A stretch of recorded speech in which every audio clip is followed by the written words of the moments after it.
In this video, we'll go over 5 things that you need to know before you get your child tested for autism. And at the end of the video, I'll share one trick that will for sure get a doctor to take you seriously. I know I've been there. It hurts. I've seen lots of doctors with my kids. Number 1, get specific and use numbers, dates, and times.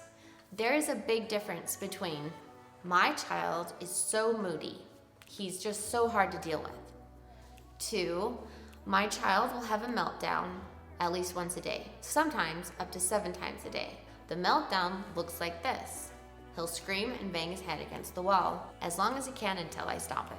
Instead of saying something like, oh, she does that all the time, say, she does that 70 to 100 times a day. You see the difference between those two? The more details and analytical data that you can give a doctor, the better he can use that information to assess the situation. Number 2, bring something to take notes. I have a paper notepad in my diaper bag at all times, just in case.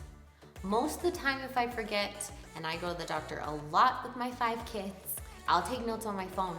I'll do audio notes, and the doctor will take you more seriously if he sees you writing things down. There's a little free tip there for you. Whether you leave that office with a diagnosis or not, your doctor has a wealth of knowledge of local resources, and if you don't write them down, you may forget what they are. Number 3, let the doctor focus.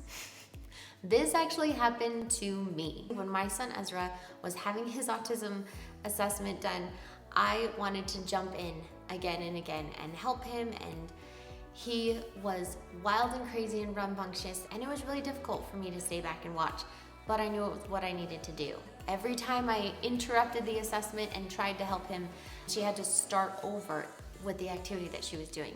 So I just wanted to let you know, don't make my mistake. Let the doctor focus and let her do her assessment. Number 4, remember, you don't have to do this alone, especially if you're nervous about it or you have some anxiety about the assessment. After I had my first baby, he was born with a cleft lip, cleft palate, and clubbed feet. And I remember we actually had to drive to the hospital every week for the first 3 months. And you think, well, that's not too bad, except for the fact that the hospital was 5 hours away. That was hard.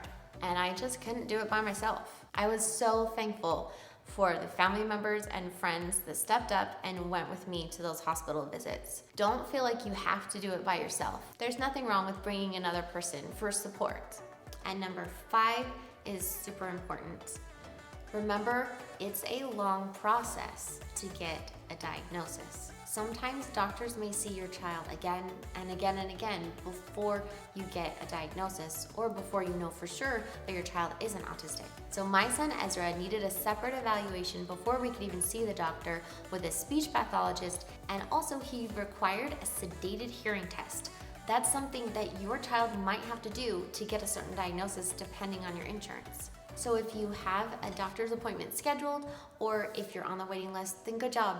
That's great. You've done that first step. There might be a few more steps and hurdles to jump over. Don't get overwhelmed. Don't lose hope. There will be answers. There'll be a light at the end of the tunnel. Just know that it probably won't be after one doctor visit. But keep going. You're awesome. And the last tip I want to share is one sure way that you can get a doctor to take you seriously. Write it down. And it's so simple, it's ridiculous, but let me explain where I'm going with this. We were having the most difficult time with my second son. He had stomach problems that were really serious, but we couldn't get doctors to take us seriously. He kept getting worse and even started losing weight. It was difficult for me because I saw how sick he was, and yet the doctors just would not take me seriously. I remember going in time and time again and just telling them something is wrong. Something is really wrong with my son. For an entire year, he was sick and we didn't know how to help him. I remember waking up with my son in the middle of the night and he would just hold his tummy and just cry.